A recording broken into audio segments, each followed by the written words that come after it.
I never didn't believe in Bigfoot. I never believed in it. I didn't believe in it. I never gave it any thought. They kept wood knocking back and forth to each other, and it was in a pattern.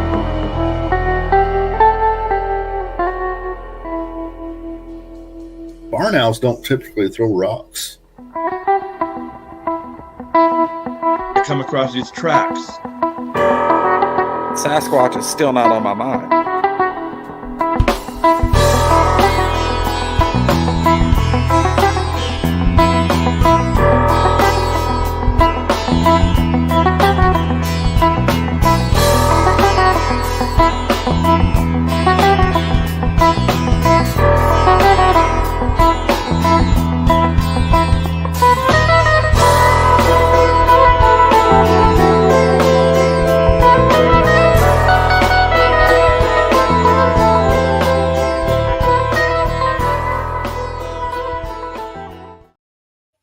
All right. Welcome back, everyone on YouTube, watching, and everyone watching in the future on iTunes, Spotify, and always to watch and listen on iTunes.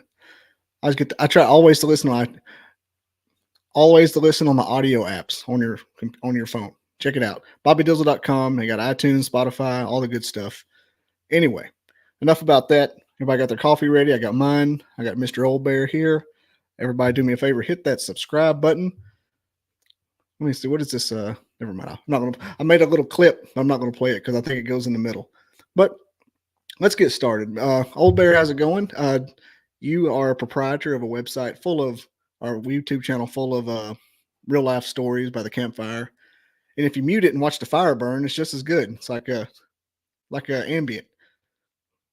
So it's like dual purpose. I try to make it to where it's country based, and because I'm country, and make it at least easily listening to and easily looking at. Oh yeah. Cryptic Crystal says, how's the wife doing? The wife's doing great. Barbarossa, hi Crystal. Tea time with Tiffany. I was just on her show last night, ruining her childhood. That's what I do. So let's get to it. I mean, I don't want to keep you too terribly late because it's Sunday. I'm kind of hungry, and I'm going to be nice and peppy because I don't have a full stomach, so it's going to be amazing. In December 3rd, 1984, you had your first encounter. I kind of just want to hear about that. We can get started there and go wherever the conversation leads. Okay. Back on December 3rd, 1984, it was the last day of our rifle season here in West Virginia for bucks only. Mm-hmm. And I was 16 years old, and I love to hunt. I love going with my dad, with my brothers. But on this day, my dad had to work. It was a Saturday, and the job that he had at the time, he ran a route, and he had to work on that day. And when he got home at noon, he kind of, in no uncertain terms, said we weren't going. And well, that didn't last long. Mom kind of inserted herself in it and said, "Hey, he's been up since 4:30, right after you left, getting ready. He wants to go." And so we loaded up, drove for 2 hours. He got home about 11, and we was on the road by 11:45 or so, something around noon. Drove out to a spot in Wirt County, West Virginia.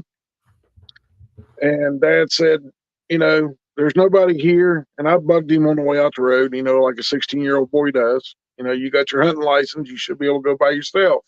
At least that's what a teenager thinks. Mm-hmm. And at that point, I walked about a mile back out the ridge on the road that we just drove in on.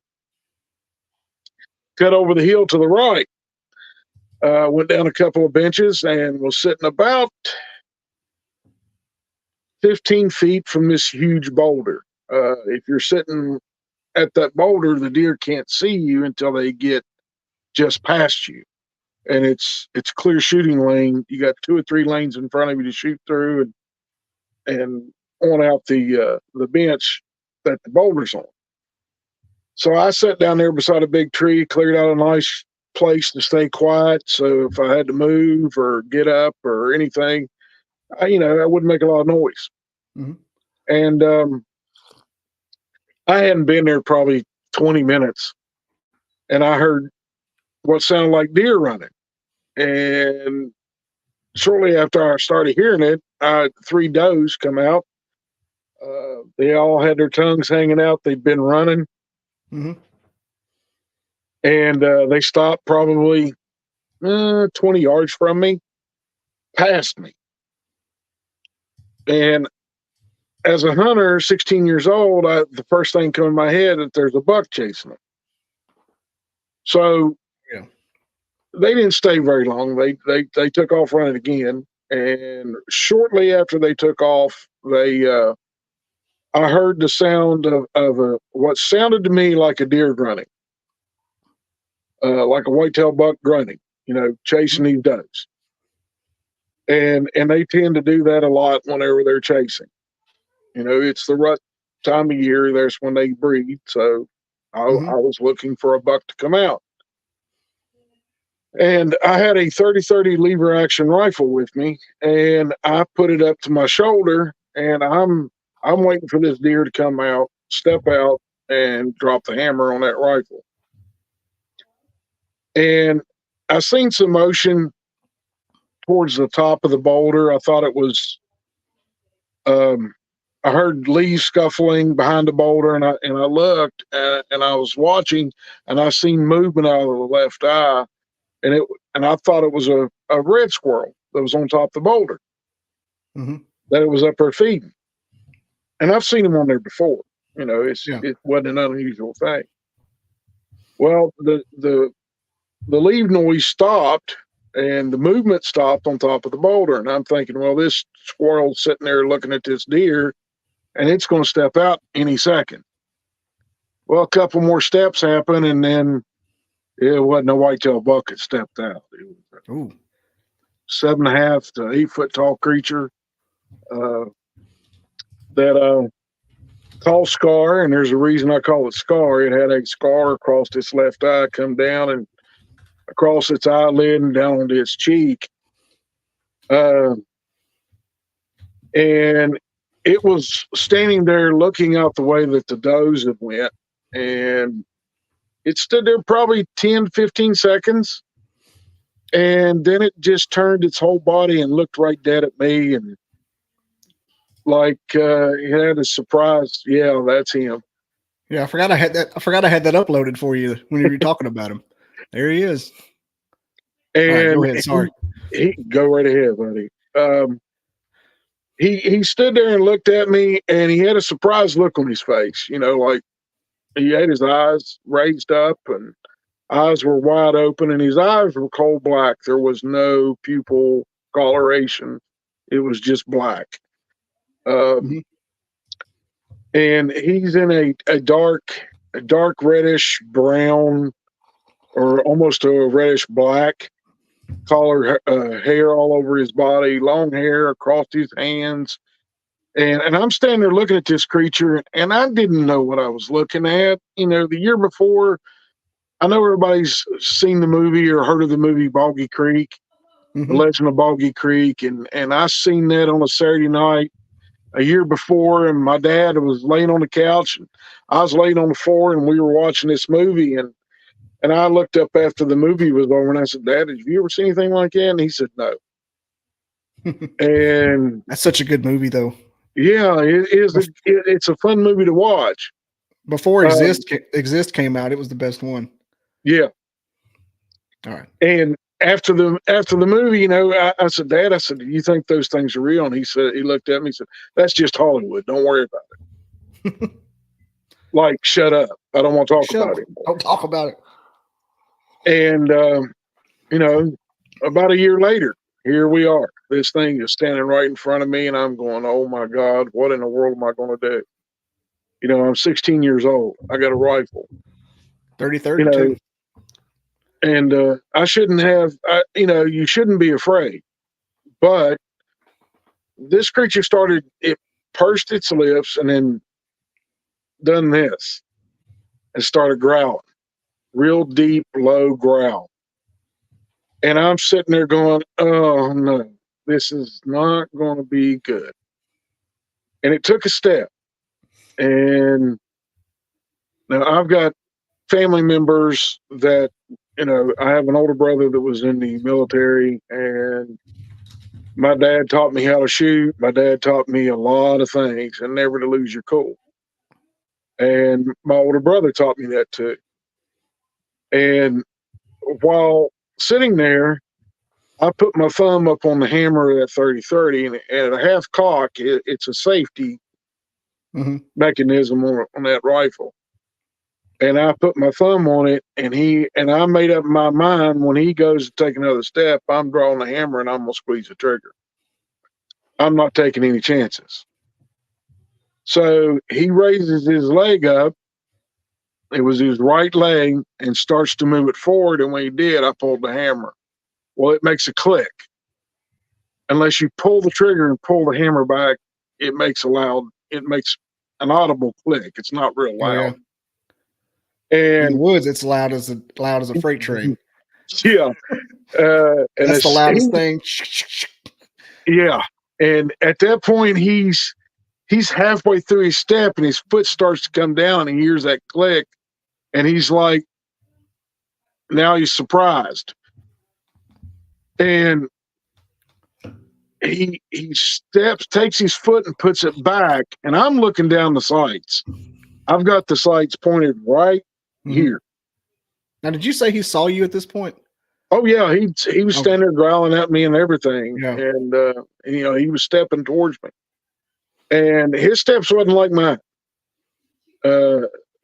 Typically, human beings 3 foot on flat ground.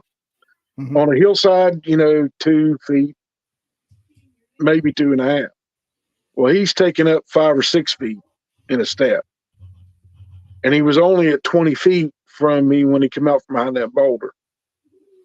And at that point, I just kind of, it's like, well, one of us is not going to leave here, and it's not going to be me, because I'm going to unload this 30-30 on you.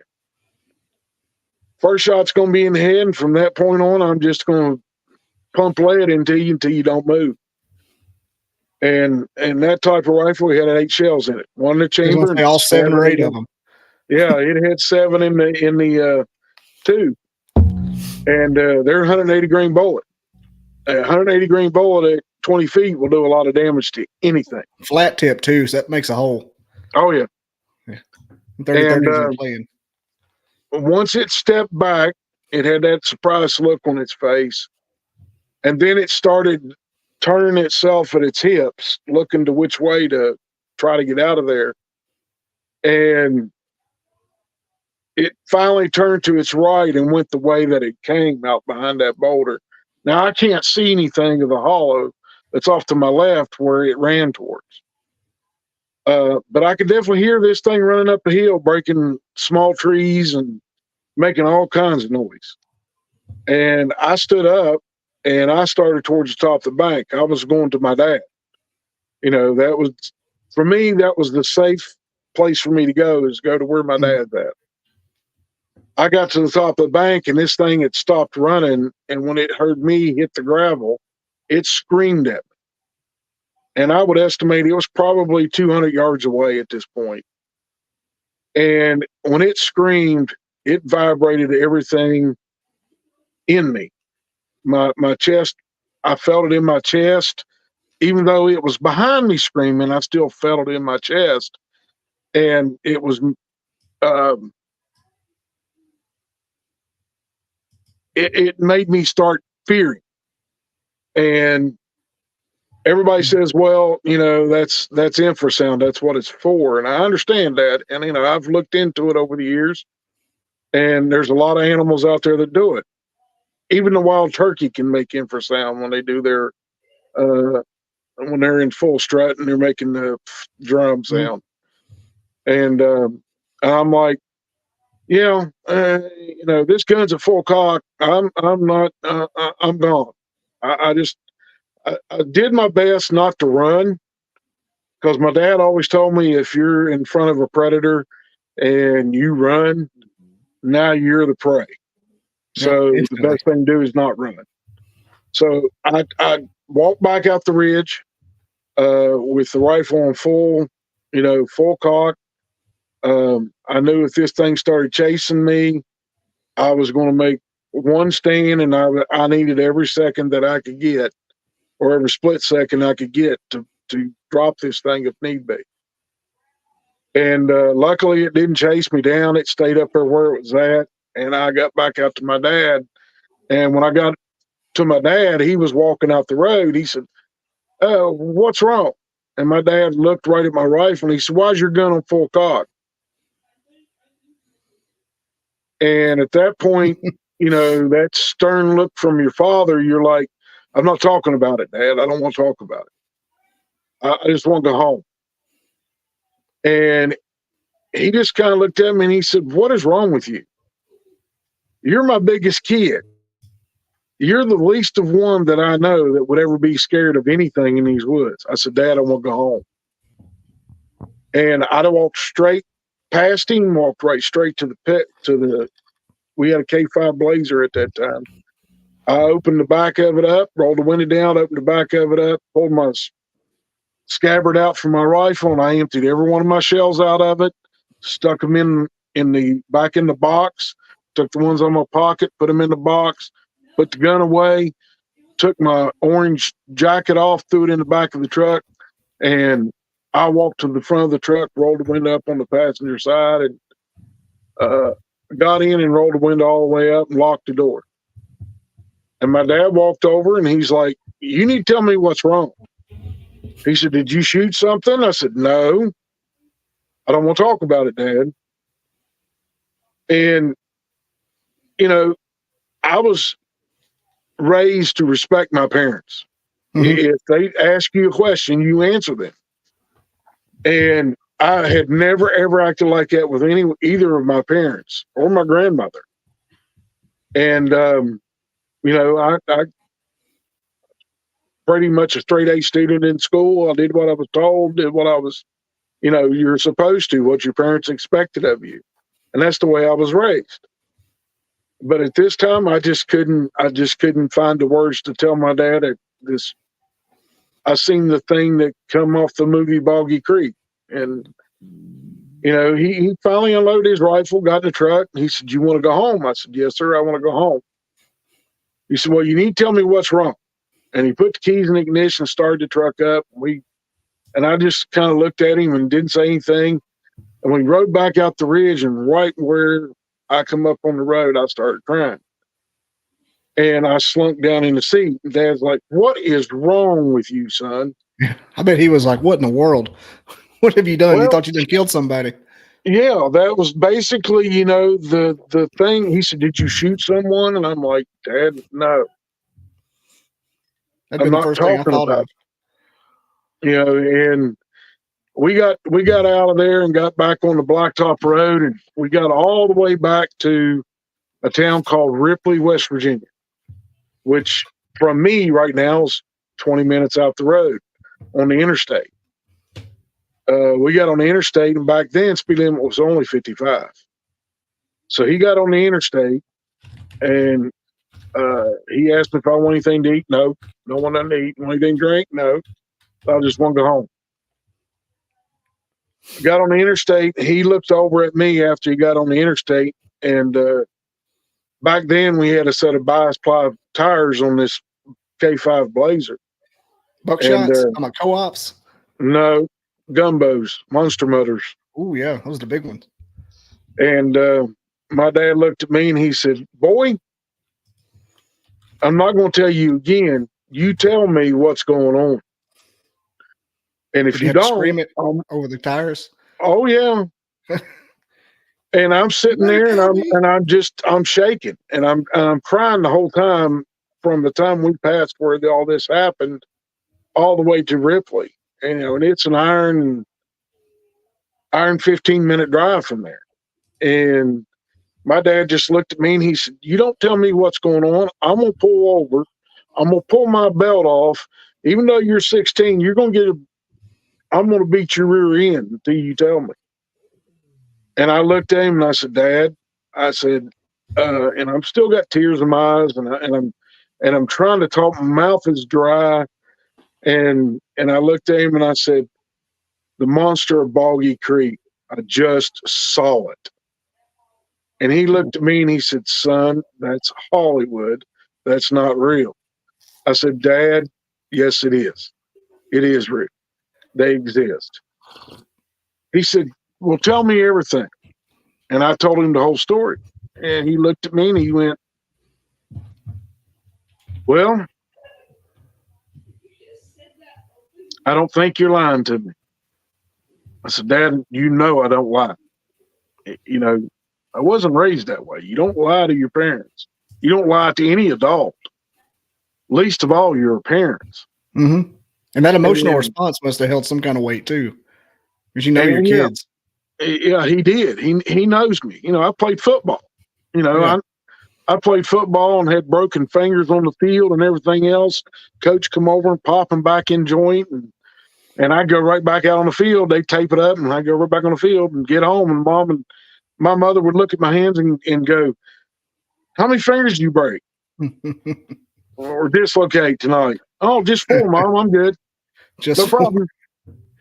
And my dad would just sit there and laugh. Yep, that's my boy. Tough as nails.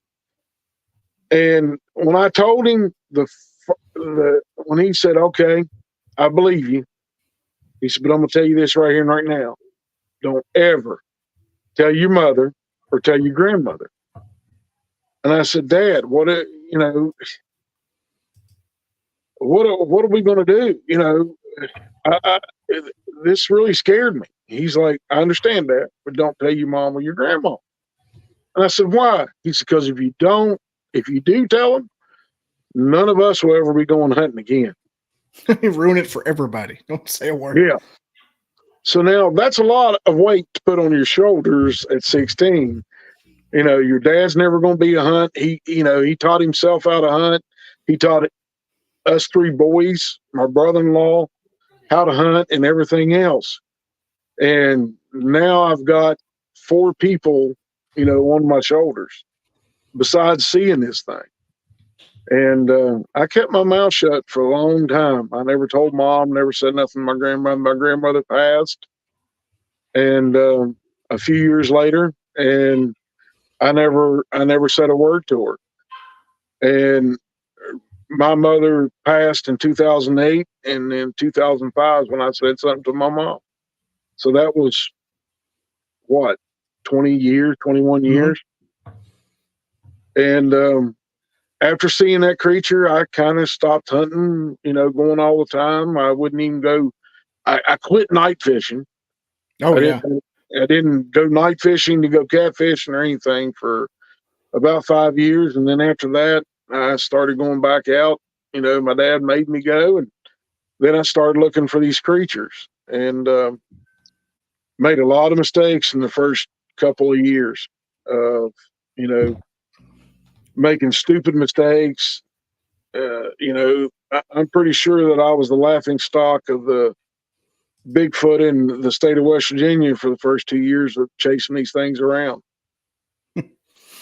So that's the reason I got into it. I seen one when I was 16. It affected me so greatly that I just, you know, I had to find out what these things were when I was probably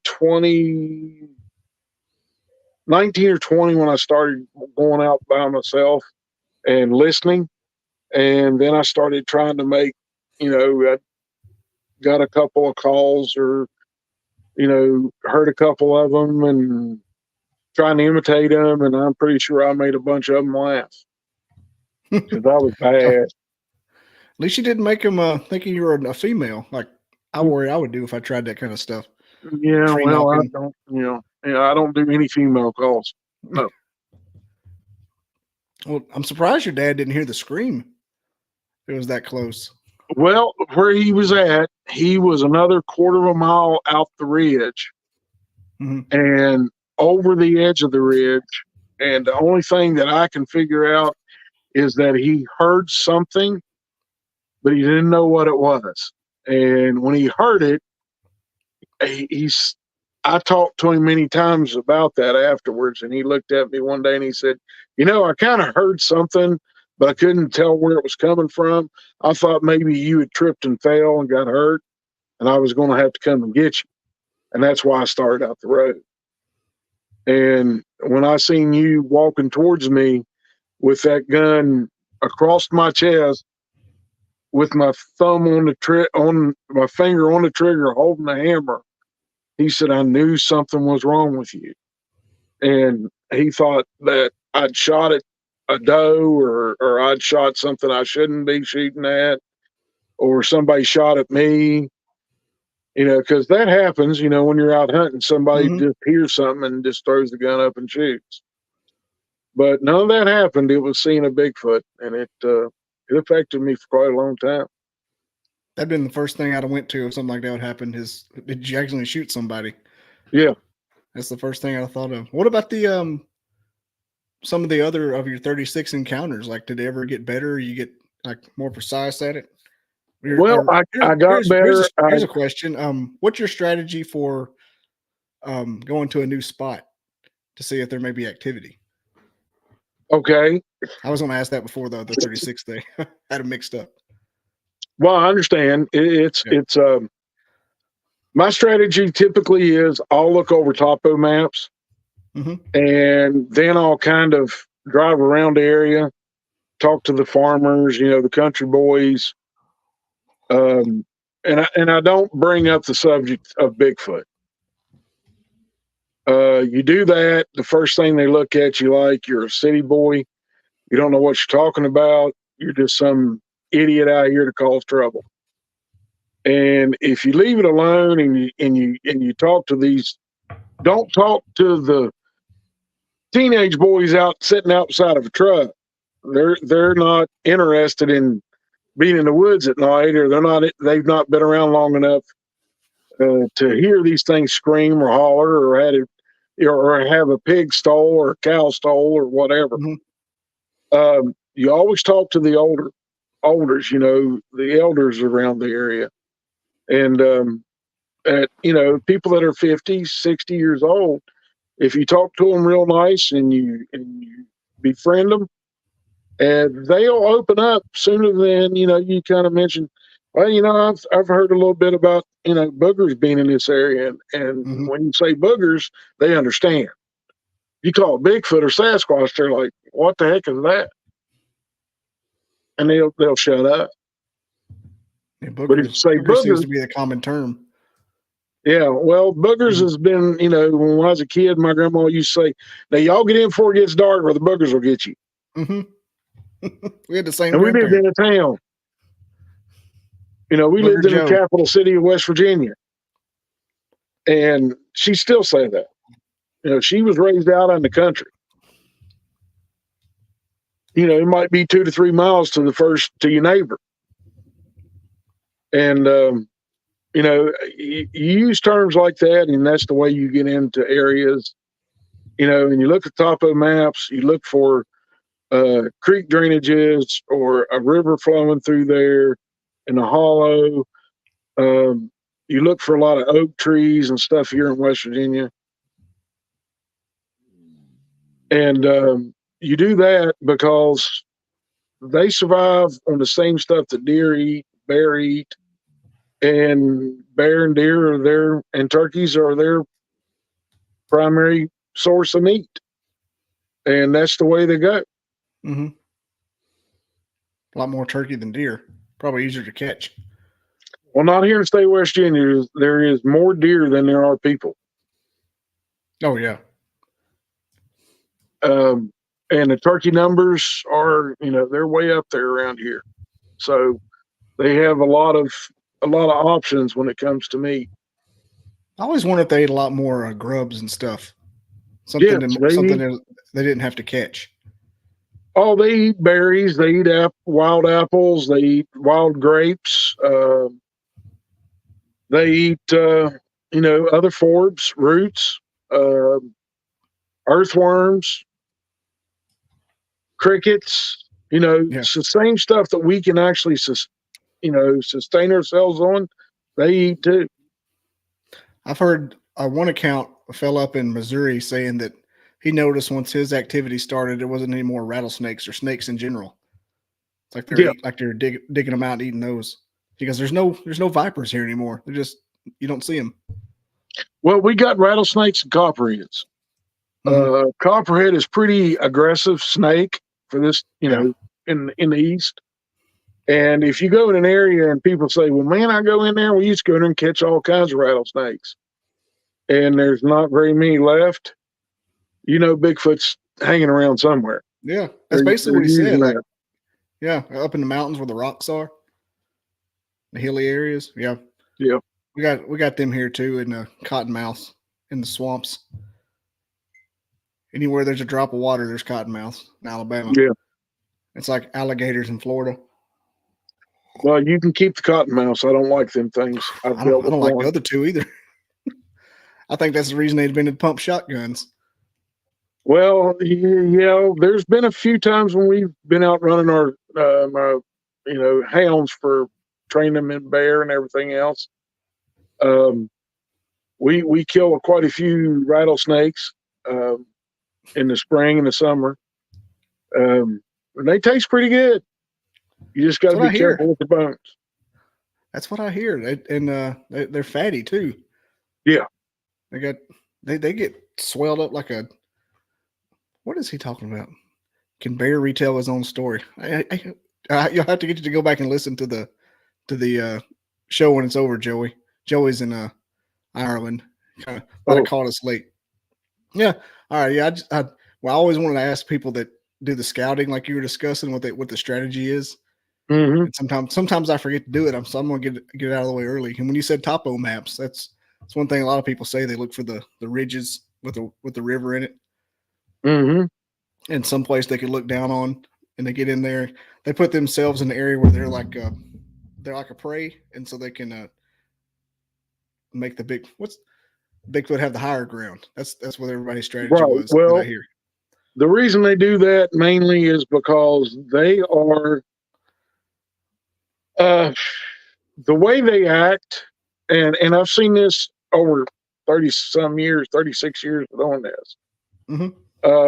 The way they act, it's like dealing with a military unit. I mean, they got an alpha male, he's the general. You got the alpha female, she's the boss over the females, and whatever the alpha male tells her to do, she does. He is the only one that she answers to. And the whole clan answers to him. So they act like a military unit. He dictates where they go and what they do, and what their job is for that day or that night. Mm-hmm. And that's how they act. And a lot of people, they make the mistake of not trying to find them and using that piece of information that they're a military unit. They've got people out. They've got their some of the men, the male clan members, are up during the day while the majority of them are asleep. They got sentries out, just like the military does, and they are there to protect the clan, to sound an alarm if mankind gets too close, or another marauding clan is trying to enter in on them. And they'll sound an alarm. And whenever that alarm goes off, the alpha male is right up. He's moving. He's going to where that Bigfoot is, and he wants to know what's going on. And whatever he says goes. If it's another clan and they're interceding on the, interloping on their territory, he's going to deal with them harshly. There's going to be Bigfoot getting smacked around and slammed against trees and picked up and body slammed. Whatever he decides to do is what he's going to do. And that's just the way that the big alpha does. It's his job to lay the law down to whoever and to keep his clan protected. And that's the one everybody always sees that's 10, 15 foot tall. Yeah, if you see one that big, it's usually alpha. Yeah. Mm-hmm.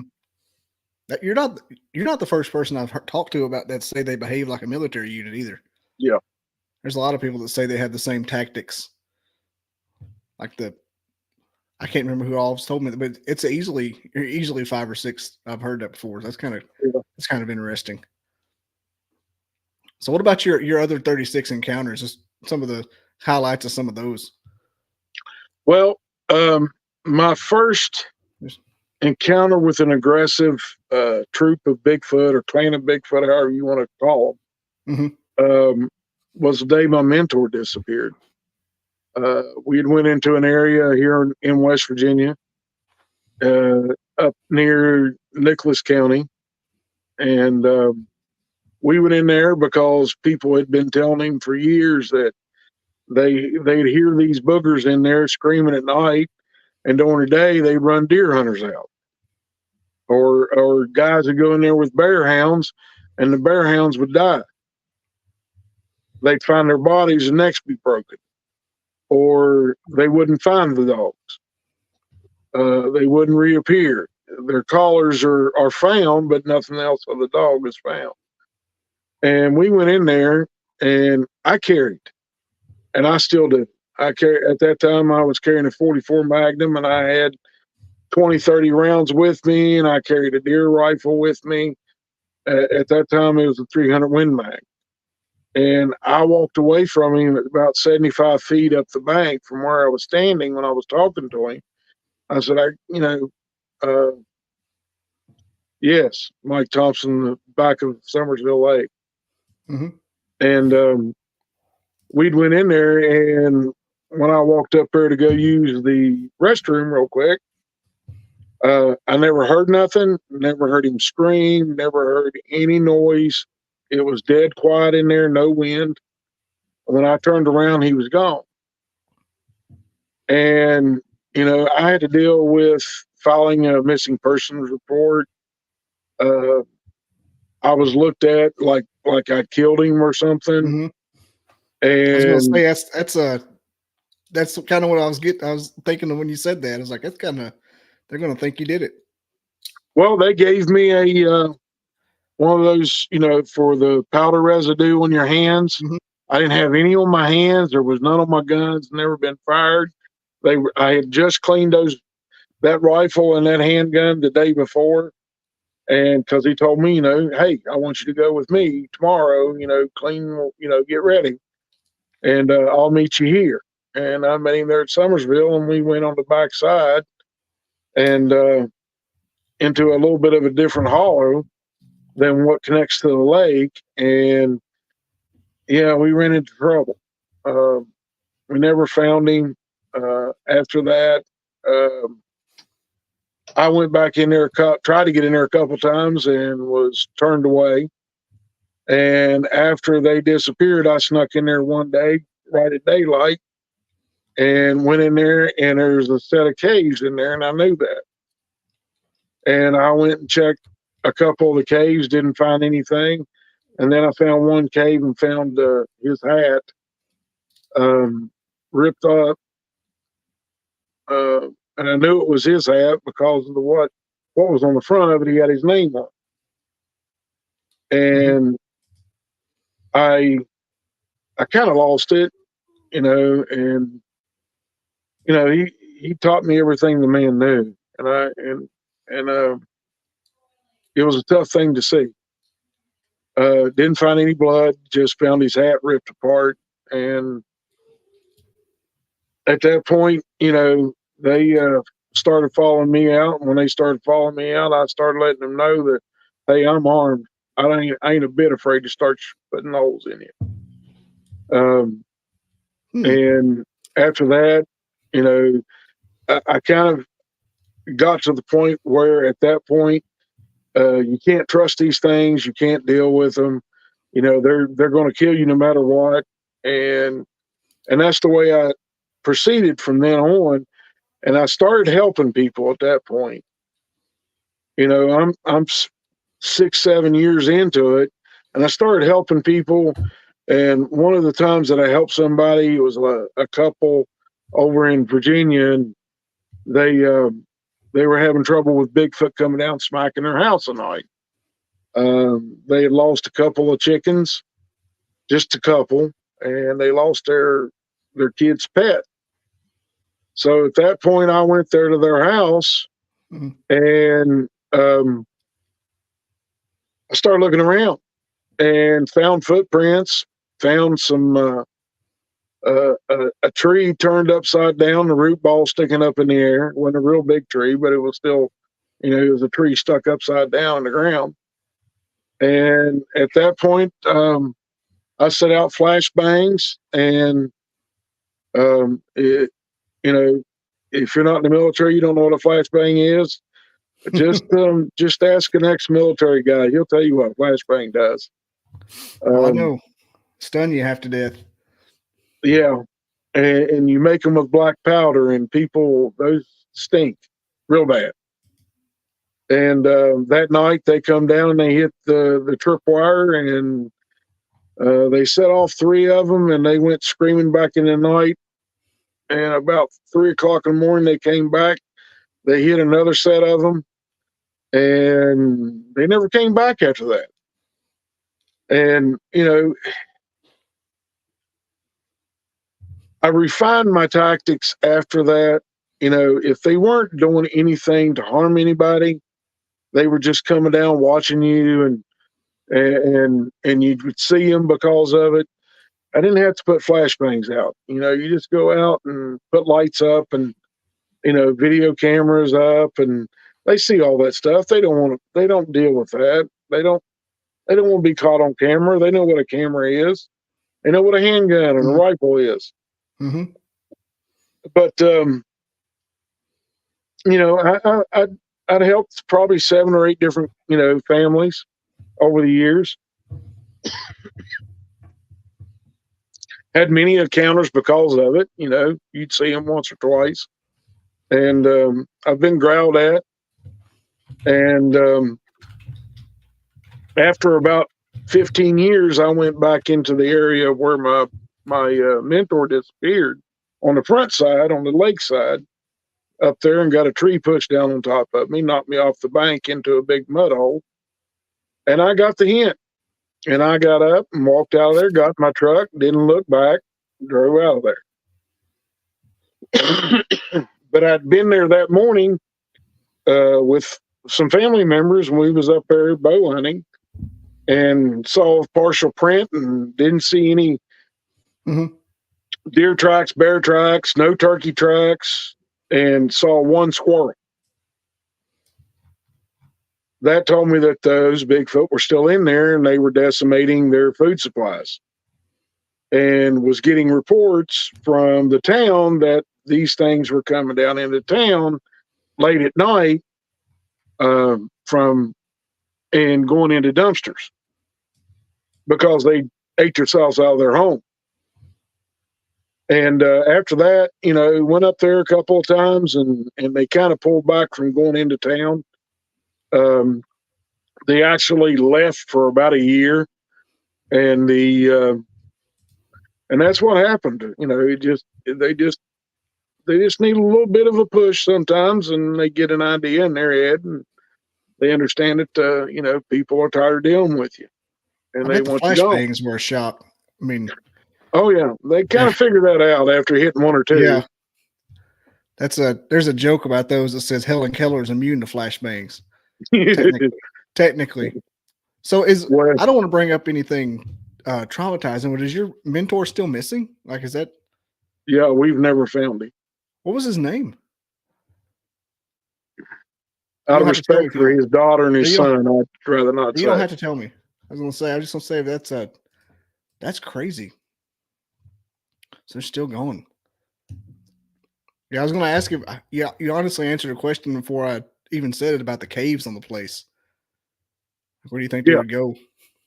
Yeah, they'll get in caves. They'll dig holes in the ground. Do you think that has anything to do with where the bodies go? Like, yeah, at the end, like the cave systems underneath there? Because I know West Virginia, and you got like Mammoth Cave in Kentucky. The county I'm from here in Alabama has the most caves in any county in the world.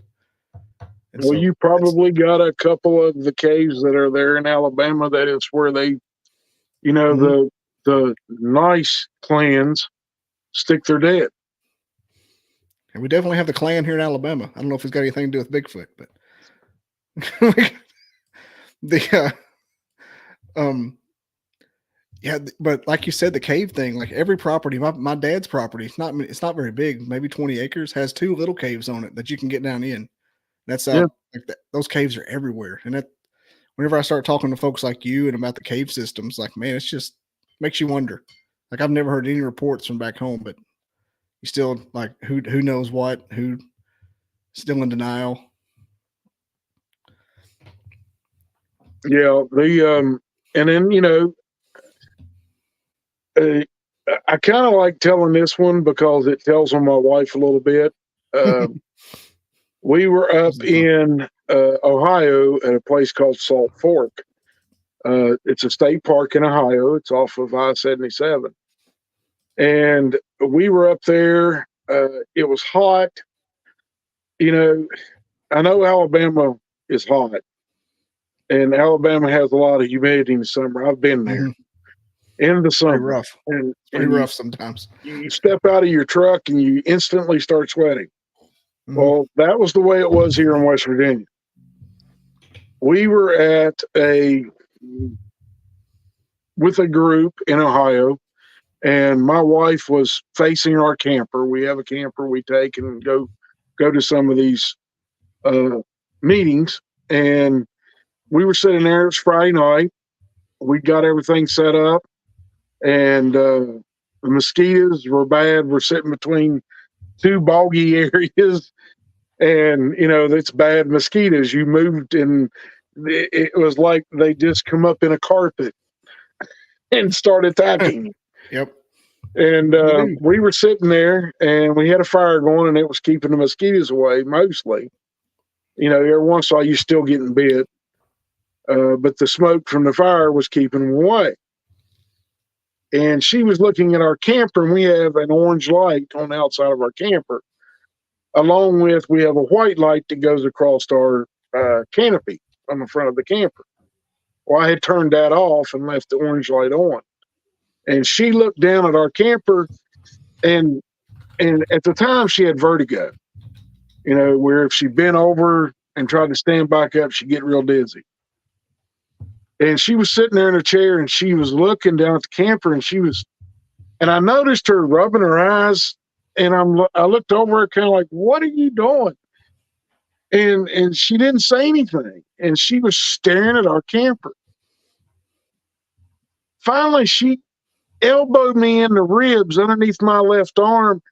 I thought I was hit with a baseball bat when she elbowed me. And she's only 5 foot tall. Evidently, she'd been trying to get me to look in the direction she was looking to make sure that she was seeing what she was seeing. Now, what she was seeing was 3 young ones, and they were stair-stepped in size. And they were just rolling around, pushing each other around and everything else down there. And everybody else mainly everybody had their backs to them. It was just her sitting here looking down, and I was on her right side. And I had my chair, and I was turned around talking to another person, another investigator that was there. And we were talking, and she elbowed me, and I turned around. I said, what? She said, do you not see those 3 Bigfoot down there at the camper? And I looked down, and everybody else turned and looked, and they weren't there. And I said, what do you mean 3 Bigfoot? Honey, you would see the 3 Bigfoot. She said, no, they were little ones. And I'm sitting there, and I'm like, okay, she's had too much. She's done been bit by mosquitoes, and the heat's getting to her, and her vertigo, and she's seeing things. And I said, do you want to go to the camper? She said, no, I don't want to go down there. So I didn't look. And at this point, I'm sitting there, and she quits looking down there. She turns her chair so she can't look that way. And I'm sitting there, and I look up, and I'm talking to other people there, and I'm asking her, you want me to get down and get you something to drink? And we had drinks in the truck. I drove our pickup up there, and I walked over to the truck, come back over and sit down. When I sit down, I kind of looked up and was looking at another investigator. He had a big tent sitting behind this humongous oak tree. I couldn't get my arms around this thing. That's how big it was. And this thing steps out. Now he's got a light on in his tent and then a lantern on the other side of his tent. So this thing is backlit. Now this thing had press. Mm-hmm. And I'm sitting there and I'm going, okay. And she's standing there and she made a noise. And until she jerked, like she grunted or something. And she turned and looked at me, or looked in our direction. And when I turned around, I looked at Jack and I said, "Hey, that's your tent?" He said, "Yeah." I said, "Is your wife here?" He said, "No." I said, "You didn't bring a girlfriend or something with you that's in a tent?" He said, "No." I said, "Well, you got a visitor at your tent." And he looked at me, he said, "What are you talking about?" I said, "I just saw a big female step out from behind that oak tree, and I saw her have boobs and turned around and looked at us and then turned and went behind the oak tree." Well, at that point, he jumps up. Another guy jumped up too with him. They went walking down there. By the time they walked the 60 yards down to his tent, this thing had took off running and went into the trees towards the bogey area. And they got down there and found a partial footprint. And they're like, "Yeah, there's a footprint down here. Where did it go?" And I said, "It went to the tree line all across there." Because there was no other camp, so there's no other light. But I could hear her hit the gravel road, and then I heard her hit the leaves. And everybody's like, "They're right in our campground." I said, "Yeah, so what? They're not here to harm you. They're trying to figure out what we are." I said, "The wife saw the three little ones, and the three little ones wouldn't be here if they thought we were going to harm them." And everybody, about an hour or two later, everybody kind of, got up from the fireplace and went back to their camp. And about, I'd say it was about 3, 4 o'clock in the morning, I got up to go to the bathroom and I got growled at. When I opened the bathroom door. Got back in the tent? No, I was in a camper. Oh, yeah. A solid-sided camper. I don't sleep in tents. I've got back problems, from working in construction mainly all my life and driving a truck. And that, causes your back to give you problems after you get to my age, over 50. And and whenever I got growled at, I guess it woke her up. She said, what's wrong? I said, "Nothing. I just got growled at." She said, "From where?" I said, "Just out behind the camp. Just right here outside the camper." And I guess I had startled it or whatever. It was walking through the campground or getting ready to cross the main road and go over to the other side of the bog. And at that point, we had a pretty good day on Saturday. And then Saturday evening, I love my wife. She's giving me a look right now you just would not believe. Saturday night, everybody was sitting there around the campfire again after they had their meeting at 7 o'clock. This is probably 9 o'clock at night. And it's pitch black. Everybody's got lights, around their campsite or whatever. And she looks at me and she says, it's time. And I said, "Time for what?" She said, "It's time for you to do a Bigfoot call." Now, as soon as she said that, everybody else went, "Oh, I want to hear this." And I'm like, "No, you don't. No, I don't want to do this."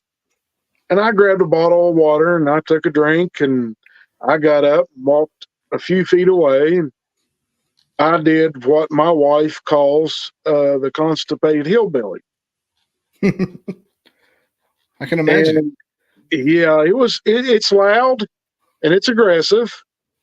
And I walked back over and I sat down. I said, "Now you happy?" She kind of smiled at me, you don't, it's that smile you get from your wife, like, good boy, you did what I told you to do.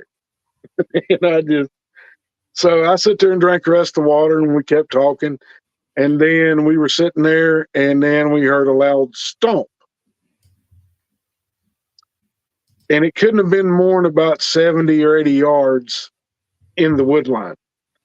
And she looked at me and the two other investigators that were sitting there. It's another couple, and they looked at me and they said, "What in the world was that?" I said, "That's an alpha stomping his foot because of that scream. It's his way of saying he's not happy." And he done it again, and everybody heard it, and they all turned and were looking and trying to figure out where he was at. And I got up and I did a kind of a growl with a loud growl, but short and forceful, telling him, "Hey, you don't want to come up here. If you do, you're dealing with me." And at that point, we heard him go around us, cross the road, and then we heard a whoop from up the road from a female, and he answered her. And then everybody kind of, well, I'm tired. I'm going to bed. Right then? Sorry. Huh? You heard him answer her from like right where she was standing, where he was standing. Yeah, he was just across the road from us, almost even with the group that was sitting in the middle of the campground. So he's fairly close, and he whooped right then. Whoop. Yeah, she whooped probably 200 or 300 yards up the road, and we heard it. It was one of those loud, long whoops that the females do. Like, "Hey, I'm up here, need you to come," is basically what she was saying, I believe. And he answered her with a little scream. And everybody kind of got up and said, "Well, I'm going to go to bed. I've had enough." And everybody kind of disappeared from the fire, and everybody went to their campers. And how in the world do you go to bed after that? That's what I'm thinking. Well, I don't think many of them slept very well. That's yeah, I was going to say, that'd be rough. Because we got up, I went over and I went down with my wife, and she was talking to me the whole time, walking her to the camper. "What does that mean? What's he going to do?" And I'm like, "No, don't worry about it. He's just answering the female. He's saying, 'Yes, dear,' whatever." And we went to bed, and it took her a little bit to go to sleep. When she finally went to sleep, we got up probably 7 o'clock in the morning, and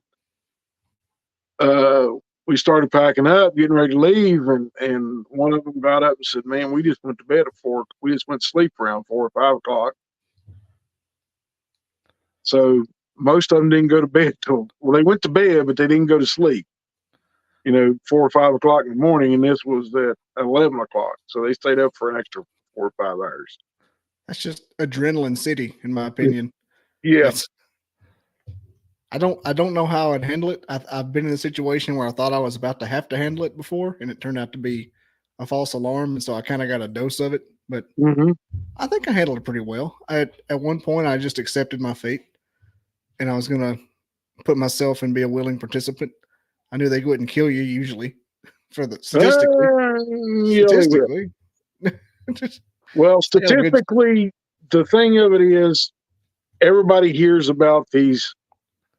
Everybody wants to hear the nice encounters, where they'll scream at you, or they'll see them, or from a distance or whatever.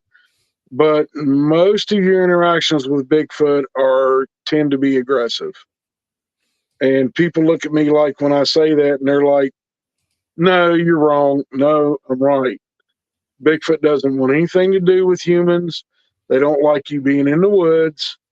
They will tolerate you at certain times of the year because you're carrying a firearm, because they know what a firearm is. They know it hurts. They've seen other ones of their clan or or, get shot and, rip hide and hair and muscle away. And they've seen all that, and they understand that when a person's got a firearm, to leave them alone. A boomstick. And, you hear a lot of encounters of, hunters being in tree stands, stuff like that. But you don't hear the back end of the story when the hunter goes to leave. They get chauffeured out. They'll get rocks thrown at them. They'll get a limb thrown at them, or they get a tree pushed over. And the Bigfoot is, now you're in their domain. You're there at dark. And they let you know in no uncertain terms, we don't want you here. Get out of here. Don't come back. And, I've dealt with Bigfoot that have attempted to kill people. And that's not a good situation. No. David Pilates finally had to admit that kind of happened a little bit. Yeah. It might be part of his missing 411 tapes. Yeah. Encounters, not tapes. Well, I used to listen to him a lot, and he's good at telling a story about someone that disappeared. Well, the problem with it is, I understand other people kill other people. I get that. Just coming across somebody in the woods, you can probably get by with it. If you can hide their body and they don't find their body long enough, by that time, most of the evidence is gone. You ain't going to get caught. I get that. Mm-hmm.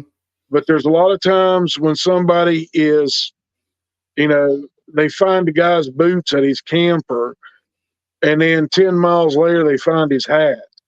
Mm-hmm. Found his gun like a mile away from where he was. Yeah. Stuff like that, that's not a person doing that. That person was there at his camp. He's trout fishing, whatever he's doing, or he's hunting.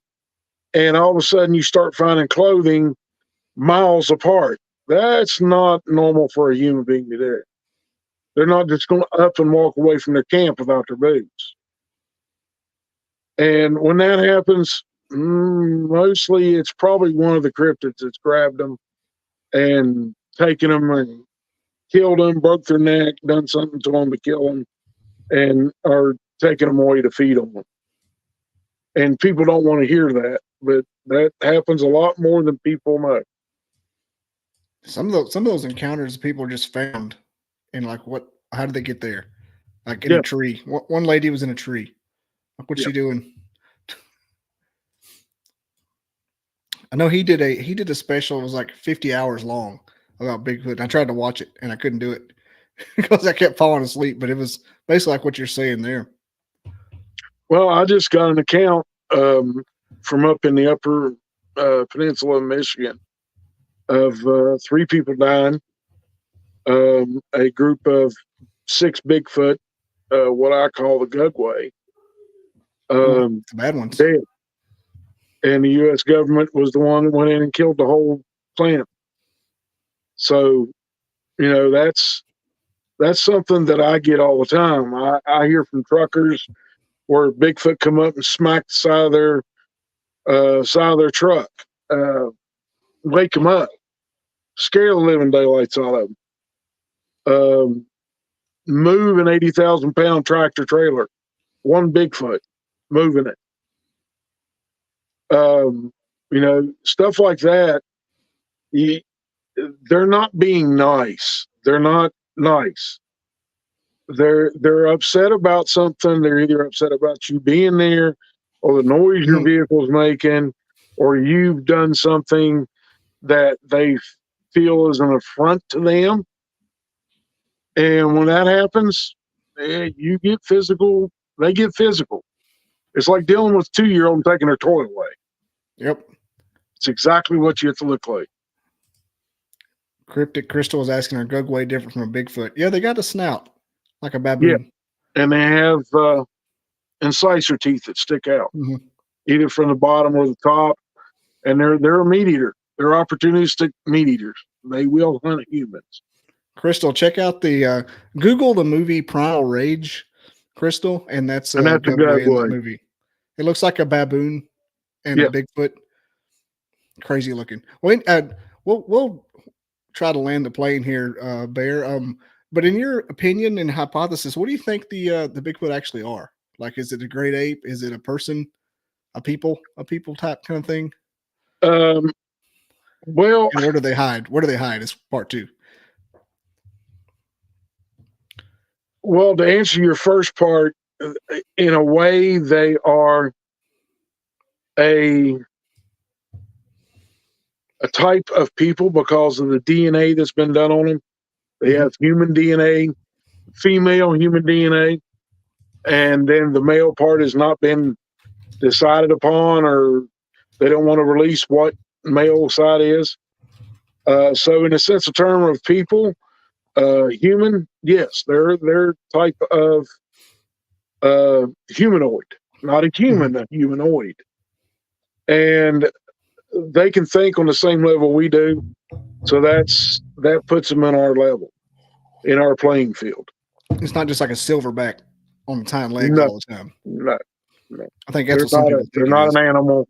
They're not an animal in the sense of a gorilla, a chimpanzee, Mm-hmm. an orang. They are a humanoid that thinks, can solve problems. They know how to survive in the wild.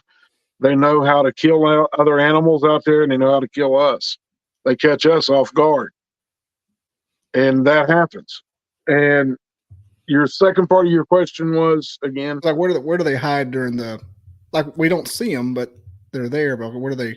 Where are they? Like, how come they're not like known as an animal to the greater population? Like, how do they stay so hidden? well, it's not that they stay hidden. It's that you have, and I've had visits with federal government people from the ABC people, tell me to shut up, tell me not to talk about them. The federal government knows about these things because they have to go in and kill some sometimes because they harm humans. And the scientists, if you think about a scientist, where do they make their most money? Universities, Okay, who pays universities? the government, for the most Federal part. taxpayer. A lot of grants, Right. It's all public money. and the state. And if they lose that public money, what happens?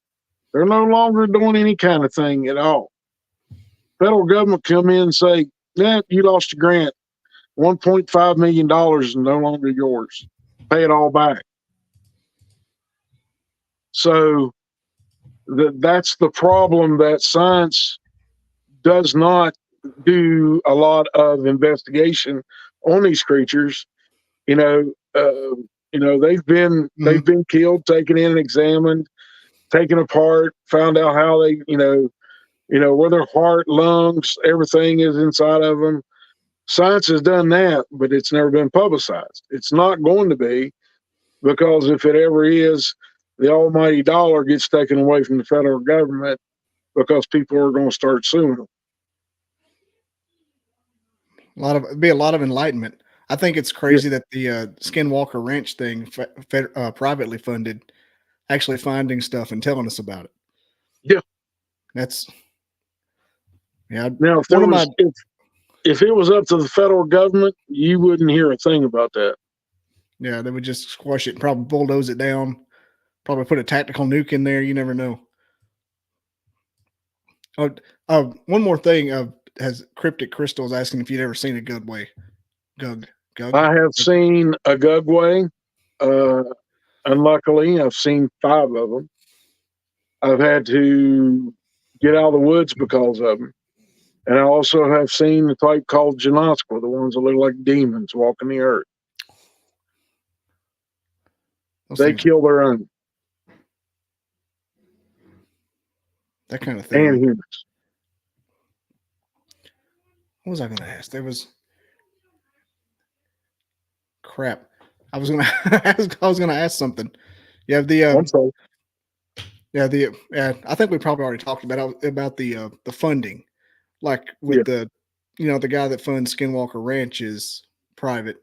Like I was just thinking, like you think if somebody would put just a little bit of funding into trying to find a cryptid like that, maybe into even like funding like a commune way back in the woods to habituate with them and not exploit them, but maybe just to be friends as far as the friends can go. That's And that been could be tried. like, yeah, It has been tried. The problem with it was after about 6 months, the Bigfoot became aggressive because somebody did something stupid. They just wasn't thinking, and it caused a problem, and the Bigfoot didn't like it. yeah, that's somebody. I was going to have a co-host on here tonight, and he's a biologist, master's in biology. And Mm-hmm.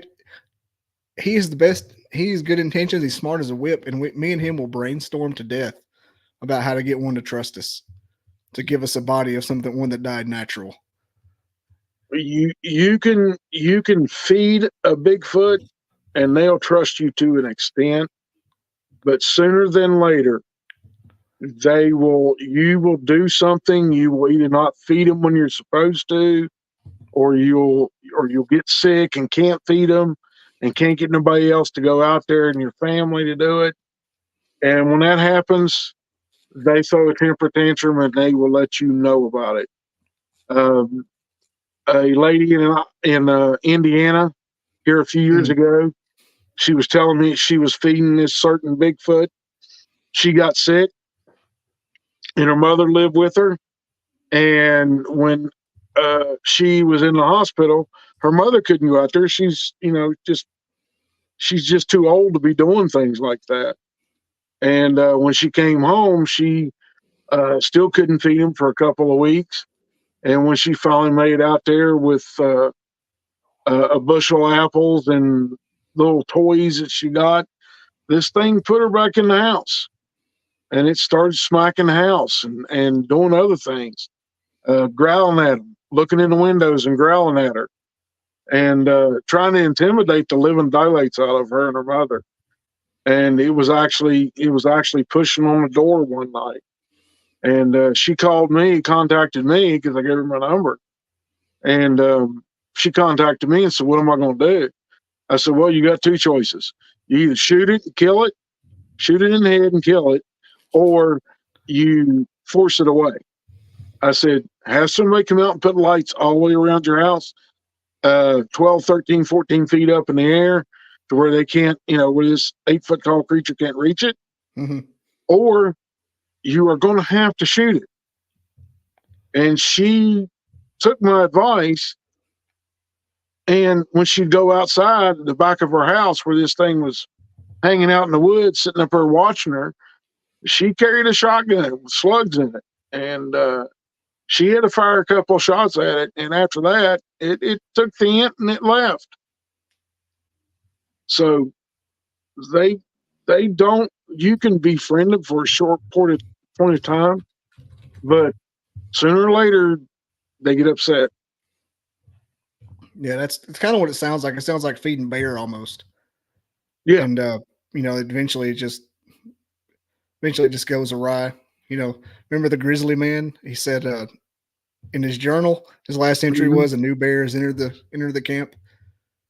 And all they found was his bone. And all they found was his bones. We found his girlfriend. Yeah. Yeah. He was an idiot. You don't trust a wild animal for any amount of time. Can you imagine being that? Like, I don't know. I like being in the woods and stuff, but I don't trust animals. You better not even trust a white-tailed deer. Yeah, they'll kick you to death, cut you. Yeah. Anytime I see somebody online, they get caught in barbed wire and stuff, and they'll go and try to release them. I'm like, man, that thing is going to slash you to ribbons. Yep. That's why you poke. And that's usually what happens. Mm-hmm. Well, man, you've been a great guest. This has been fun. I needed this live interaction other than recording. And where can they find you? I know you got the YouTube channel. It is in the description as we speak, and that's where they can find you. But do you have it's an Old Bear's Den, and it's literally right there in the description of this YouTube channel and on the podcast. If you're listening via audio in the future, it's in the podcast description as well. But do you have a website or anything other than the YouTube or a social Well, media? I have a Facebook page, and it's called Old Okay. Bears Den. You can reach me through Facebook. You can reach me through my YouTube channel, Old Bears Den of Mhm. Bigfoot. And if you got trouble and you want somebody to at least try to talk you into giving you some help, some advice, you can reach out through my email, which is oldbearsden2019@gmail.com. Cool. And if you need to Yeah, talk to me, just ask me for a phone number. I'll give you my phone number. and the stories on the YouTube channel are good too. I like the guys sitting around the fire. Oh yeah, that's I have most them. fun we have. Yeah, I have them like I got 2 monitors at work, and I can make it real small. And Mhm. since it's not really anything like happening in the video, it's just audio. I have them playing, so it's like I'm in Right. a fire. I got a fireplace off to the side. I'm listening to that one guy talking. He goes, "Yeah, I'm from Alabama." The first one Mhm. talking about how they're coming out of the mountains and everything. Like, God, Mhm. kind of want that to happen, but I kind of don't. But Well, it's glorified, but um, people that see a Bigfoot, it hits them in one of two ways. They want to start looking for them, find out what these creatures are, what they do, Mhm. how they do everything, and then it becomes a lifelong obsession. And if that doesn't happen, the other reaction is they're scared to death. They're Yep. afraid of the dark. They don't go out in the woods. They don't go out to lakes. They don't go out hiking. They don't do anything. They end up wanting to stay in their house all the time, become a shut in, and they're scared to death for the rest of their life. Yep.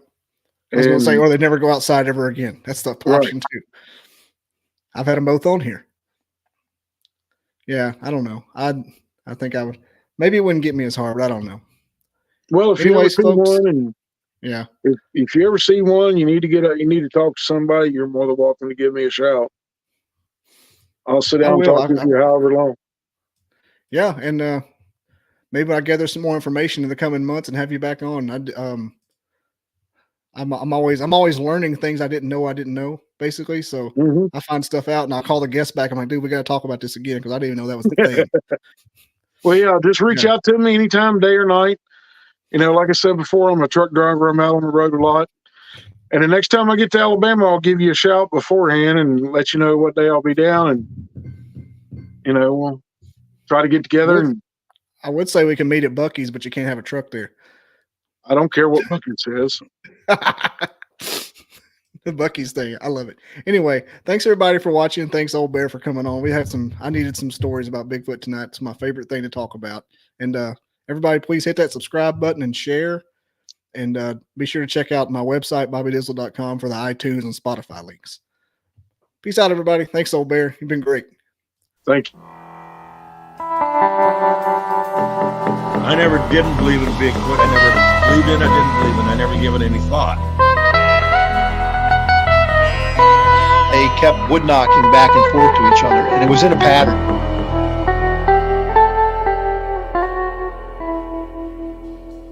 Barn owls don't typically throw rocks. I come across these tracks. Sasquatch is still not on my mind.